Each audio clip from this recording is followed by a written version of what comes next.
Hello guys, welcome to our YouTube channel study with M. आज मैं आप सभी के लिए काफ़ी इंपॉर्टेंट वीडियो लेके आई हूँ। तो देखिए, आपके आगामी उत्तराखंड पुलिस के एग्ज़ाम के रिगार्डिंग हमारे द्वारा Uttarakhand police special mock series start की गई है, जिसका पार्ट 28 आज मैं आप सभी के लिए लेके आई हूँ। और ये सीरीज़ आपके अदर उत्तराखंड एग्ज़ाम के लिए भी इम्पॉर्टेंट रहेगी, तो आप सभी लोग हमारी इस सीरीज़ में स्टार्टिंग से लेकर एंड तक बने रहें। आज के इस क्लास में आप सभी को टॉप 20 मोस्ट इंपॉर्टेंट क्वेश्चंस दिए जाएंगे और क्वेश्चन से रिलेटेड जितने भी इंपॉर्टेंट पॉइंट्स हैं वो भी आपको इसी क्लास में ही बताए जाएंगे। तो आप चाहें तो इन पॉइंट्स को नोट डाउन कर सकते हैं। काफ़ी महत्वपूर्ण ये पॉइंट्स रहते हैं आपके आगामी एग्ज़ाम के लिए। और ये मॉक सीरीज़ आपके आगामी उत्तराखंड पुलिस के एग्ज़ाम के लिए काफ़ी महत्वपूर्ण है। तो आप सभी लोग डेली इस मॉक सीरीज़ को फॉलो कर सकते हैं। डेली आपको रात 8 बजे ये mock series study with M के द्वारा प्रोवाइड कराया जा रहा है। तो चलिए, आज के इस मॉक सीरीज़ को हम स्टार्ट करते हैं। स्टार्ट करने से पहले जिन लोगों ने अभी तक हमारे YouTube channel study with M को सब्सक्राइब नहीं किया है वो सब्सक्राइब कर लें। साथ ही साथ बगल में जो बेल आइकन दिख रहा है इसे भी प्रेस कर लें, ताकि हम कोई भी वीडियो डालते हैं तो उसका नोटिफिकेशन आपके पास जल्द से जल्द पहुंच जाए। आप सभी लोग हमारे टेलीग्राम चैनल को भी ज्वाइन कर सकते हैं। अराउंड 6.7 के यहाँ पे ग्रुप मेंबर्स हो चुके हैं। सुबह 10 बजे और शाम 8 बजे यहाँ पे क्विज का आयोजन भी कराया जाता है। इसके अलावा अदर इम्पॉर्टेंट अपडेट्स पीडीएफ्स यहीं पे शेयर की जाती हैं। लिंक आपको इसका डिस्क्रिप्शन बॉक्स में मिल जाएगा। बढ़ते हैं आज की वीडियो की ओर। इस सीरीज का पहला क्वेश्चन है, अवधेश कौशल का संबंध है। देखिए, अवधेश कौशल का संबंध है पर्यावरण से। ऑप्शन थर्ड इस क्वेश्चन का करेक्ट आंसर है। अवधेश कौशल एक पर्यावरण प्रेमी है। पर्यावरण प्रेमी हैं अवधेश कौशल, और इन्हें खान माफिया से लोहा लेने वाले के रूप में जाना जाता है। और देखिए, वर्ष 1983 की अगर हम बात करें तो वर्ष 1983 में इन्होंने देहरादून मसूरी क्षेत्र में खनन को प्रतिबंधित करने के लिए सर्वोच्च न्यायालय में जनहित याचिका दायर की। और उस समय पर्यावरण के मुद्दे पर दायर होने वाली ये पहली याचिका थी और इनके पक्ष में ही फैसला हुआ था। और बाद में इन्होंने देहरादून से 11 किलोमीटर दूर स्थित सहस्त्रधारा क्षेत्र में बड़े पैमाने पर पौधारोपण किया था। तो अवधेश कौशल जो है, इनका संबंध किससे है? पर्यावरण से है। तो आपको ये ध्यान में रखना है, ये एक पर्यावरण प्रेमी है। अगला क्वेश्चन देखें, मंदाकिनी नदी की सहायक नदी है। देखिए, मंदाकिनी नदी जो है, इसकी सहायक नदी कौन सी है? मधुगंगा नदी। ऑप्शन सेकंड यहाँ पे आपका राइट आंसर हो जाएगा। देखिए, मंदाकिनी नदी की अगर हम बात करें तो मंदाकिनी नदी किस जनपद के? रुद्रप्रयाग जनपद के। रुद्रप्रयाग जनपद के मद्राचल श्रेणी के चौराबाड़ी ग्लेशियर से निकलती है। तो आपसे पूछा जाए कि मंदाकिनी नदी का उद्गम किस स्थल से होता है या किस ग्लेशियर से होता है, तो आपको क्या याद रखना है? चौराबाड़ी ग्लेशियर आपको याद रखना है। तो चौराबाड़ी ग्लेशियर से इस नदी का उद्गम होता है और इसकी सहायक नदी कौन सी नदी है? मधुगंगा नदी। और मधुगंगा और मंदाकिनी इन दो नदियों का संगम कहाँ पर होता है अगर आपसे पूछ लिया जाए, तो इन दो नदियों का संगम होता है कहाँ पर? काली मठ के पास। तो ये ध्यान रखेंगे, काली मठ के पास मधुगंगा और मंदाकिनी नदियों का संगम होता है। और महाकवि तुलसीदास ने, कालिदास ने तुलसीदास को ध्यान दीजिएगा इसमें। महाकवि तुलसीदास जो हैं, इन्होंने रामचरित मानस में मंदाकिनी को सुरसरी की धारा कहा है। तो ये पॉइंट भी आपका काफी महत्वपूर्ण है। महाकवि तुलसीदास जो हैं, इन्होंने रामचरित मानस में मंदाकिनी नदी को क्या कहा है? आपको ये ध्यान में रखना है, क्या कहा है? सुरसरी की धारा। अगला क्वेश्चन देखें, देवसारी परियोजना किस नदी पर स्थित है? तो देखिए, काफी महत्वपूर्ण ये क्वेश्चन है। देवसारी परियोजना की अगर हम बात करें तो ये किस नदी पर? पिंडर नदी पर स्थित है। यानी कि ऑप्शन थर्ड यहाँ पे आपका राइट आंसर हो जाएगा। देवसारी परियोजना किस जनपद में स्थित है पूछा जाए तो आपको याद रखना है चमोली जनपद। देवसारी जो परियोजना है ये चमोली जनपद में किस नदी पर? पिंडर नदी पर स्थित है। और पिंडर नदी कहाँ से निकलती है अगर पूछ लिया जाए तो पिंडर नदी ग्लेशियर पिंडारी ग्लेशियर से निकलती है पिंडर नदी। और पिंडारी ग्लेशियर जो है ये राज्य का दूसरा, ध्यान दीजिएगा, राज्य का दूसरा बड़ा ग्लेशियर है और यह ग्लेशियर बागेश्वर, पिथौरागढ़ व चमोली जिले में फैला है। 3 जिलों में ये फैला हुआ है आपका पिंडारी ग्लेशियर, बागेश्वर, पिथौरागढ़ व चमोली, जो कि 30 किलोमीटर तक फैला हुआ है। पिंडारी जो ग्लेशियर है वो कितने किलोमीटर, 30 किलोमीटर तक फैला हुआ है। बात करें देवसारी परियोजना की, तो देवसारी जल विद्युत परियोजना जो है ये 252 मेगावाट की परियोजना है, यानी कि इस परियोजना की कुल विद्युत जो क्षमता है वो 252 मेगावाट की है और जो सतलुज जल विद्युत निगम लिमिटेड द्वारा संचालित है। किसके द्वारा संचालित है ये भी आपको ध्यान में रखना है। सतलुज सतलुज जल विद्युत निगम द्वारा निगम लिमिटेड द्वारा ये संचालित है। देवसारी परियोजना को रन ऑफ रिवर तकनीक प्रणाली से विकसित किया जा रहा है। तो आपको इस क्वेश्चन को हर तरीके से याद रखना है। देवसारी परियोजना किस नदी पर स्थित है पूछ लिया जाए तो आपको याद रखना है पिंडर नदी से ये संबंधित है, यानी कि यह जो परियोजना है ये पिंडर नदी पर स्थित है। और किस जनपद में, चमोली जनपद आपको याद रखना है। और पिंडर नदी कहाँ से निकलती है, आपको पिंडारी ग्लेशियर याद रखना है। इसके अलावा देखिए आपसे पूछा जा सकता है कि जो देवसारी परियोजना है ये इसकी कुल विद्युत उत्पादन क्षमता कितनी है, तो कितनी है, 252 मेगावाट की ये परियोजना है देवसारी जल विद्युत परियोजना। चलिए अगले क्वेश्चन की ओर बढ़ते हैं। काफी इंटरेस्टिंग ये क्वेश्चन है, इसको भी आप जरूर ध्यान में रखें। राज्य में नई युवा नीति को कब प्रख्यापित किया गया, काफी महत्वपूर्ण क्वेश्चन है, तो आप सभी लोग नोट कर लीजिएगा इस क्वेश्चन को। राज्य में नई युवा नीति को कब प्रख्यापित किया गया, वर्ष 2011 में। अगर आप सभी को इस सेशन का पीडीएफ चाहिए तो मैं अपने टेलीग्राम ग्रुप पर अपने टीम के द्वारा डलवा दूंगी, तो आप सभी लोग कमेंट सेक्शन में ज़्यादा से ज़्यादा लोग कमेंट कीजिए किस किस को ये पीडीएफ चाहिए। तो पीडीएफ आपको चाहिए तो आपको कमेंट सेक्शन में जल्दी से कमेंट कर लेना है। और देखिए राज्य में नई युवा नीति की अगर हम बात करें तो 2011 में इसको प्रख्यापित किया गया। 5 सितंबर 2011 को घोषित राज्य युवा नीति में मुख्य फोकस 18 से लेकर 35 वर्ष के युवाओं पर किया गया है और इस नीति में आने वाले 10 वर्षों में 10 लाख युवाओं को विभिन्न कार्यों हेतु प्रशिक्षित करने का लक्ष्य रखा गया था और इस नीति में शीघ्र ही एक युवा आयोग गठित करने की बात की गई। अगला क्वेश्चन है राठ विकास अभिकरण की स्थापना किस जनपद में की गई, तो ये क्वेश्चन भी आपका काफी महत्वपूर्ण है।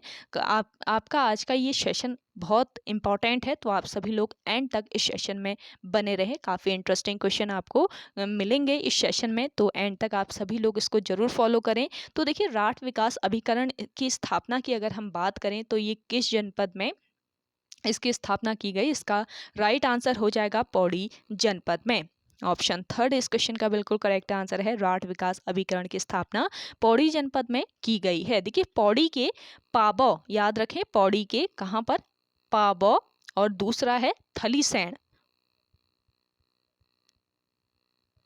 तो पौड़ी जनपद के पाबौ, दूसरा थलीसैंण विकास खंडों के संपूर्ण राठ क्षेत्र में रहने वाले लोग सामाजिक, शैक्षिक तथा आर्थिक दृष्टि से अत्यंत पिछड़े हैं। तो इस क्षेत्र के चहुमुखी विकास के लिए सरकार ने वर्ष 2014-15 में राठ विकास अभिकरण का गठन कर अलग से बजट की व्यवस्था की है। तो ये ध्यान रखेंगे राठ विकास अभिकरण की स्थापना किस वर्ष की गई, तो 2014-15 आपको याद में रखना है। और किस जनपद में, पौड़ी जनपद में इसकी स्थापना की गई। पौड़ी जनपद के किस विकास खंडों में, पाबौ और थलीसैंण विकास खंडों में इसकी स्थापना की गई है। अगला क्वेश्चन देखें, पर्यावरण मित्र योजना 2006 में सर्वप्रथम कहाँ शुरू की गई है। देखिए पर्यावरण मित्र योजना वर्ष 2006 में शुरू की गई और सर्वप्रथम इसको कहाँ पर शुरू किया गया था, श्रीनगर में। ऑप्शन फोर्थ यहाँ पे आपका करेक्ट आंसर है। देखिए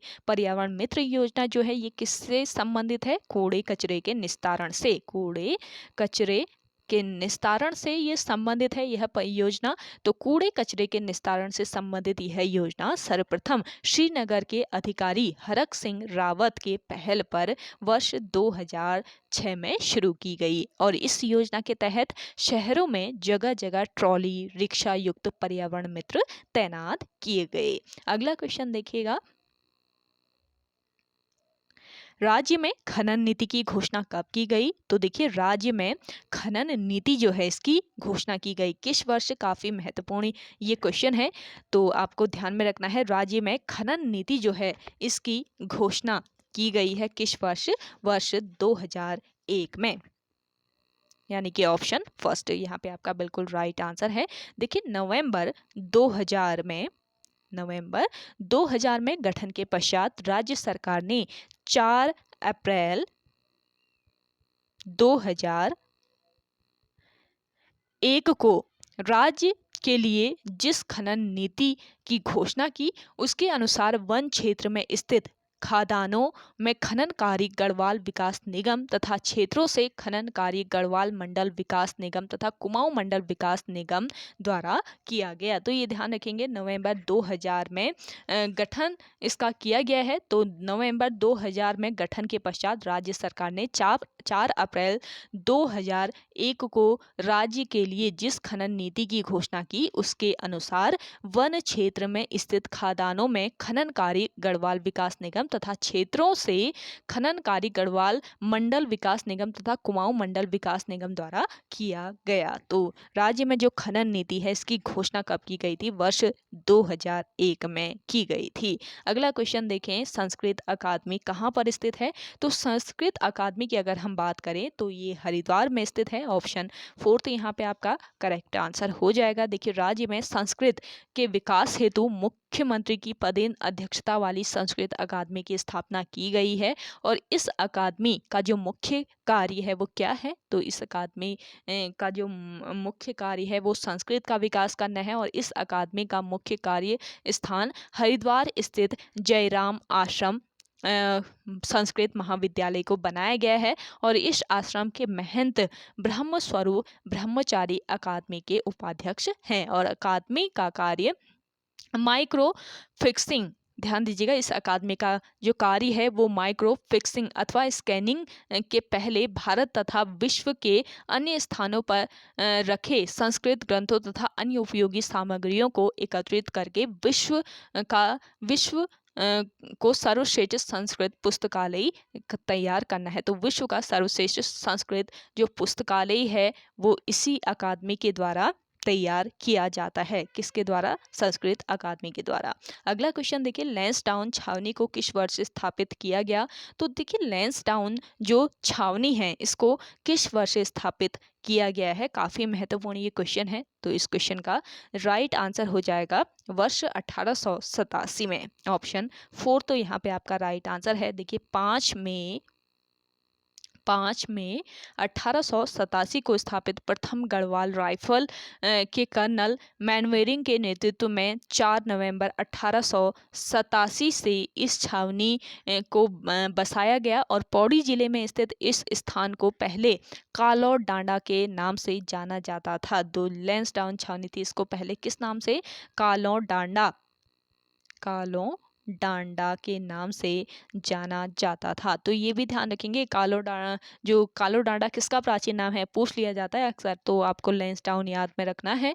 और यह नगर पूर्ण रूप से छावनी परिषद के अंतर्गत है। कौन सा नगर? लैंसडाउन। तो लैंसडाउन का प्राचीन जो नाम है ये क्या है? कालो डांडा। और यहाँ पर जो लैंसडाउन छावनी है यहाँ पे छावनी परिषद को किस वर्ष स्थापित किया गया था? वर्ष 1887 में। चलिए, अगला है आपका पर्वतीय विकास का गठन कब किया गया? देखिए, पर्वतीय विकास जो है इसका गठन किस वर्ष किया गया? पर्वतीय विकास विभाग पूरा नाम है इसका पर्वतीय विकास विभाग। तो पर्वतीय विकास विभाग का गठन किया गया था वर्ष 1972 ईस्वी में।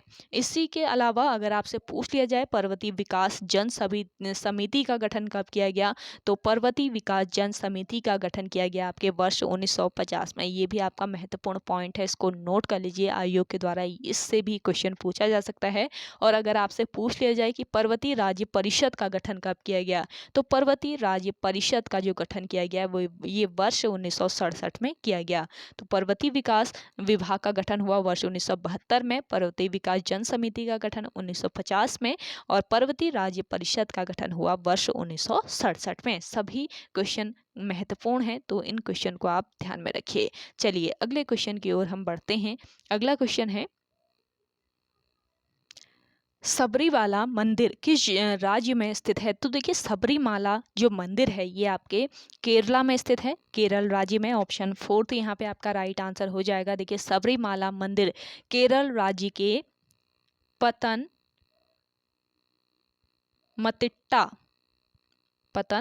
मतिट्टा जिले में पेरियार टाइगर रिजर्व अभ्यारण्य के भीतर सबरी मलई पहाड़ पर स्थित एक महत्वपूर्ण मंदिर परिसर है और यह विश्व के सबसे बड़े तीर्थ स्थलों में से एक है और यह मंदिर भगवान अयप्पन को समर्पित है, यानी कि भगवान अयप्पन का यह मंदिर है। सबरीमाला मंदिर किस राज्य में? केरला में है। और जो आपका पेरियार टाइगर रिजर्व है ये कहाँ पर स्थित है? ये है आपके केरला में। तो केरला राज्य में पेरियार टाइगर अभ्यारण्य के भीतर सबरीमलई पहाड़ पर स्थित एक महत्वपूर्ण मंदिर परिषद है सबरीमाला मंदिर। अगला क्वेश्चन देखेंगे, विश्व रेड क्रॉस दिवस कब मनाया जाता है? देखिए विश्व रेड क्रॉस दिवस ये 8 मई को मनाया जाता है। ऑप्शन फर्स्ट यहाँ पे आपका राइट आंसर हो जाएगा। विश्व रेड क्रॉस दिवस प्रतिवर्ष 8 मई को मनाया जाता है और यह दिवस रेड क्रॉस के संस्थापक और शांति के लिए पहले नोबेल पुरस्कार विजेता जीन हेनरी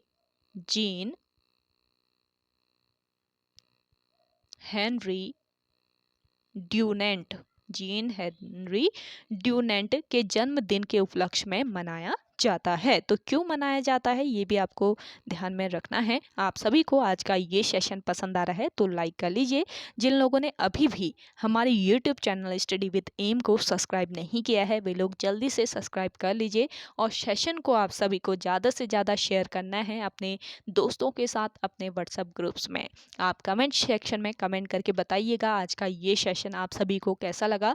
कुछ दिनों से क्लासेस कंटिन्यूसली नहीं आ पा रही थी, उसके लिए आई एम सॉरी, बट आज से आप सभी को डेली बेसिस पर क्लासेस प्रोवाइड की जाएगी सुबह 10 बजे और रात को 8 बजे। इसके अलावा कोई भी आपको इम्पॉर्टेंट नोटिफिकेशन होता है आयोग के द्वारा दिया हुआ तो वो भी आपको एकदम से प्रोवाइड करा दिया जाता है स्टडी विद एम के द्वारा। उसके लिए आप सभी को स्टडी विद एम को सब्सक्राइब कर लेना है। जिन लोगों ने नहीं किया है जल्दी से कर लीजिए। चलिए अगले क्वेश्चन की ओर बढ़ते हैं। अगला है आपका एशियाई विकास बैंक का मुख्यालय कहाँ पर स्थित है?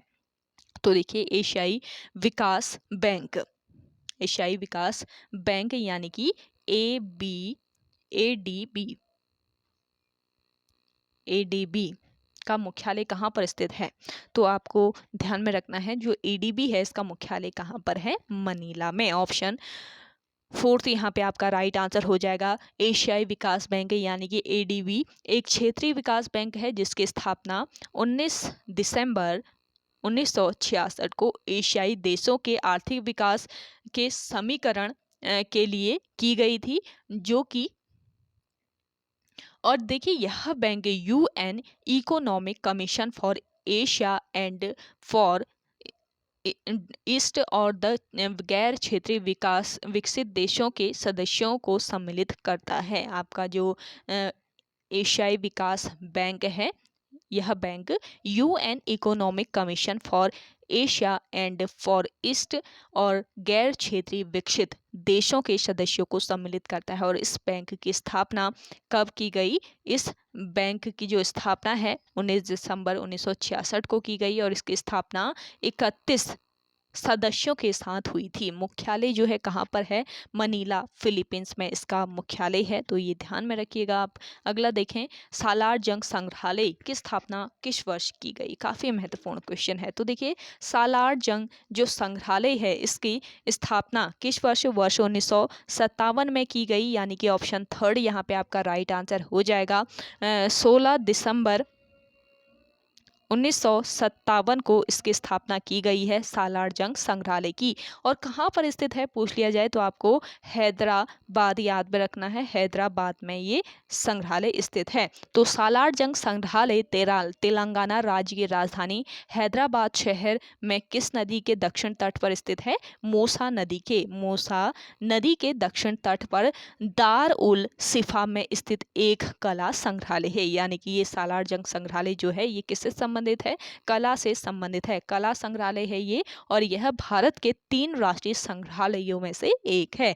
और यह हैदराबाद शहर के पुराने शहर जैसे चार मीनार, मक्का मस्जिद आदि महत्वपूर्ण स्मारकों के करीब है। अगला क्वेश्चन देखें, प्रतिष्ठित नोबेल पुरस्कार किस वर्ष प्रारंभ किया गया? देखिए, प्रतिष्ठित जो नोबेल पुरस्कार है ये किस वर्ष? वर्ष 1901 ईस्वी में प्रारंभ किया गया था। ऑप्शन थर्ड यहाँ पे आपका राइट आंसर है। नोबेल फाउंडेशन द्वारा स्वीडन के वैज्ञानिक एल्फ्रेड नोबेल की स्मृति में वर्ष 1901 में शुरू किया गया। यह शांति, साहित्य, भौतिक रसायन, चिकित्सा विज्ञान और अर्थशास्त्र के क्षेत्र में विश्व का सर्वोच्च पुरस्कार है। और कुल देखिए, एल्फ्रेड नोबेल जो है इन्होंने कुल 355 आविष्कार किए थे। ये ध्यान में रखना है आपको। एल्फ्रेड नोबेल जिसकी स्मृति में यह पुरस्कार दिया जाता है, एल्फ्रेड नोबेल। तो एल्फ्रेड नोबेल ने कुल 355 आविष्कार किए थे, जिनमें 1947 में किया गया डायनामाइट का आविष्कार था, जो कि काफ़ी प्रसिद्ध हुआ था। तो नोबेल फाउंडेशन द्वारा स्वीडन के वैज्ञानिक एल्फ्रेड नोबेल की स्मृति में वर्ष 1901 में शुरू किया गया यह शांति, साहित्य, भौतिक रसायन, चिकित्सा विज्ञान और अर्थशास्त्र के क्षेत्र में सर्वोच्च पुरस्कार है। विश्व का सर्वोच्च पुरस्कार है नोबेल पुरस्कार।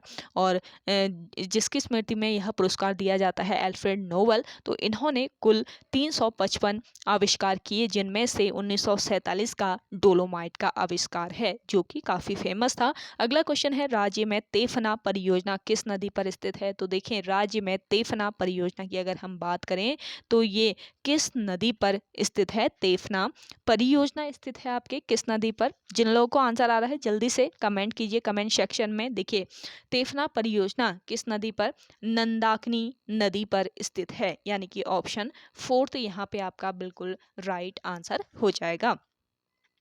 नंदाकिनी नदी की अगर हम बात करें तो कहाँ से इस नदी का उद्गम होता है? देखिए, नंदाकिनी नदी त्रिशूल पर्वत के पास, नंदाकिनी नदी त्रिशूल पर्वत के पास स्थित नंदा घुंगटी से निकलती है। त्रिशूल पर्वत के पास एक स्थान है नंदा घुंगटी, तो नंदा घुंगटी से इस नदी का उद्गम होता है, नंदाकिनी नदी का। और राज्य में जो तेफना परियोजना है ये नंदाकिनी नदी पर ही स्थित है। चलिए अगला देखिएगा, निम्न में से कौन सा दर्रा चमोली और पिथौरागढ़ के बीच स्थित है? तो देखिए, चमोली और पिथौरागढ़ की अगर हम बात करें तो इन दोनों जिलों के बीच कौन सा दर्रा स्थित है? ये दर्रा है आपका कौन सा? बारातोही दर्रा। चमोली और पिथौरागढ़ को जोड़ने वाला जो दर्रा है ये है बारातोही। बात करें आपके भ्यूडार दर्रे की, तो भ्यूडार जो दर्रा है ये एक तो चमोली, दूसरा तिब्बत, चमोली और तिब्बत को जोड़ने वाला दर्रा है। और कालिंदी दर्रे की अगर हम बात करें तो ये किसको जोड़ता है? उत्तर काशी और चमोली को ये जोड़ने वाला दर्रा है। कौन सा दर्रा? कालिंदी दर्रा। जबकि लास्पा जो दर्रा है, लास्पा है ये, तो लास्पा जो दर्रा है ये चमोली व पिथौरागढ़ को जोड़ने वाला दर्रा है। तो ये सभी पॉइंट्स आपको याद में रख लेने हैं। और बागेश्वर और पिथौरागढ़ को कौन सा दर्रा जोड़ता है पूछ लिया जाए तो आपको ट्रेल पास दर्रा याद रखना है। इसके अलावा बागेश्वर और चमोली को जोड़ने वाला दर्रा है सुंदर ढुंगा दर्रा, सुंदर दूंगा। तो इन दर्रों को आप याद रखिए, यहाँ से आयोग के द्वारा अक्सर क्वेश्चन पूछ लिए जाते हैं। चलिए अगला क्वेश्चन है आपका, छलिया महोत्सव किस जनपद में मनाया जाता है? तो छलिया महोत्सव मनाया जाता है किस जनपद में? पिथौरागढ़ जनपद में। तो ऑप्शन 4 यहाँ पे आपका राइट आंसर है। देखिए हाल ही में अल्मोड़ा जनपद में एक महोत्सव मनाया गया है। कौन सा महोत्सव मनाया गया है अक्सर लोगों को पता होगा, तो यहाँ से भी आयोग के द्वारा क्वेश्चन पूछने के चांसेस है करंट से रिलेट करके। तो यहाँ पर अल्मोड़ा में मनाया गया कौन सा? कुमाऊं महोत्सव। कुमाऊं महोत्सव मनाया गया अल्मोड़ा जनपद में, हाल ही में मनाया गया है। तो इसको भी आप ध्यान में रखिएगा। चलिए अगला क्वेश्चन है आपका, अंतर्राष्ट्रीय मानव अधिकार दिवस कब मनाया जाता है? काफ़ी महत्वपूर्ण ये क्वेश्चन है। तो अंतर्राष्ट्रीय मानवाधिकार दिवस जो है ये कब मनाया जाता है? 10 दिसंबर को मनाया जाता है। ऑप्शन फर्स्ट यहाँ पे आपका बिल्कुल राइट आंसर हो जाएगा। देखिए मानवाधिकारों की पहली वैश्विक घोषणा और नए संयुक्त राष्ट्र की पहली प्रमुख उपलब्धियों में से एक मानवाधिकारों की सार्वभौम घोषणा 10 दिसंबर 1948 को संयुक्त राष्ट्र महासभा के अंगीकरण और उद्घोषणा का सम्मान करने के लिए तिथि का क्या किया गया? चयन किया गया था। किस तिथि का? 10 दिसंबर का चयन किया गया था। और मानवाधिकार दिवस की औपचारिक स्थापना कब की गई? देखिए मानवाधिकार दिवस की जो औपचारिक स्थापना की गई थी वो 4 दिसंबर 1950 को महासभा की 370वीं पूर्ण बैठक में हुई थी। तो ये पॉइंट भी आपको याद में रखना है, इंपॉर्टेंट पॉइंट है। मानवाधिकार दिवस की जो औपचारिक स्थापना है वो 4 दिसंबर 1950 की महासभा की 317वीं पूर्ण बैठक में हुई थी। तो राष्ट्रीय मानवाधिकार दिवस कब मनाया जाता है? तो पूछा जाए आपको 10 दिसंबर याद रखना है। मानवाधिकारों की पहली वैश्विक घोषणा और नए संयुक्त राष्ट्र की पहली प्रमुख उपलब्धियों में से एक मानवाधिकारों की सार्वभौम घोषणा 10 दिसंबर 1948 को संयुक्त राष्ट्र महासभा के अंगीकरण और उद्घोषणा का सम्मान करने के लिए तिथि का चयन किया गया था और ये तिथि थी 10 दिसंबर।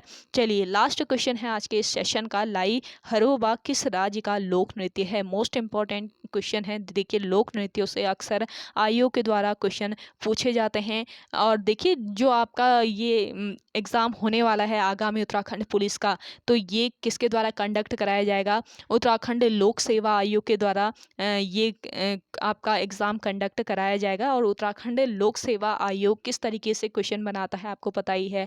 लोक सेवा आयोग ने जो अपर पीसीएस का पेपर कराया था, तो अवर पीसीएस के पेपर में अधिकतर जो क्वेश्चन पूछे गए थे वो लोक नृत्य, आपने उठाकर देख सकते हैं कि लोक नृत्य से आपको कितने क्वेश्चन कराए गए थे। आप सभी को आगामी जो आपका सॉरी आगामी नहीं कह सकते हैं, जो आपका अपर पीसीएस का पेपर कराया गया था उसमें आपको क्लासेस जो प्रोवाइड कराई गई थी वहाँ से बहुत सारे क्वेश्चन छपे हुए थे, सीधे छपे हुए थे। तो आगामी जो उत्तराखंड पुलिस के लिए आपको क्लासेस कराई जा रही है तो उनसे भी आपका सीधा क्वेश्चन छपेगा। तो आप सभी लोग डेली बेसिस पे इन क्लासेस को ज़रूर ज्वाइन कीजिएगा, काफ़ी लाभ मिलेगा आपको इन क्लासेस से, मैं आपको अभी भी बता रही हूँ। तो डेली बेसिस पे आप सभी लोग इन क्लासेस को ज्वाइन कर सकते हैं। रात को 8 बजे आपको ये क्लास प्रोवाइड कराई जा रही है, साथ ही साथ सुबह 10 बजे आपको एमसीक्यूज एंड वन लाइनर जो क्वेश्चन है वो आपको दिए जा रहे हैं। तो आप सभी लोग इन क्लासेस को ज्वाइन जरूर कीजिएगा। तो देखिए लाई हरोबा की बात करें तो ये किस राज्य का लोक नृत्य है? ये है आपके मणिपुर राज्य का, यानी कि ऑप्शन सेकेंड यहाँ पे आपका राइट आंसर हो जाएगा। लाई हरोबा मणिपुर के मुख्य उत्सवों में से एक है और यह नृत्य का प्राचीन रूप है। लाई हरोबा जो है ये नृत्य का प्राचीन रूप है जो मणिपुर के सभी शैली के नृत्य के रूपों का आधार है और पूर्व वैष्णव काल में इसका उद्भव हुआ। और देखिए आज भी यह मणिपुर में प्रस्तुत किया जाता है। लाई हरोबा जो है ये ध्यान रखेंगे पूर्व वैष्णव काल में इसका उद्भव हुआ था, लेकिन आज भी यह मणिपुर में प्रस्तुत किया जाने वाला एक लोक नृत्य है। तो आपसे पूछ लिया जाए लाई हरोबा किस राज्य का लोक नृत्य है, आपको मणिपुर याद रखना है। तो ओके गाइस, आज के सेशन में इतना ही। आई होप आप सभी को आज का ये सेशन पसंद पसंद आया होगा।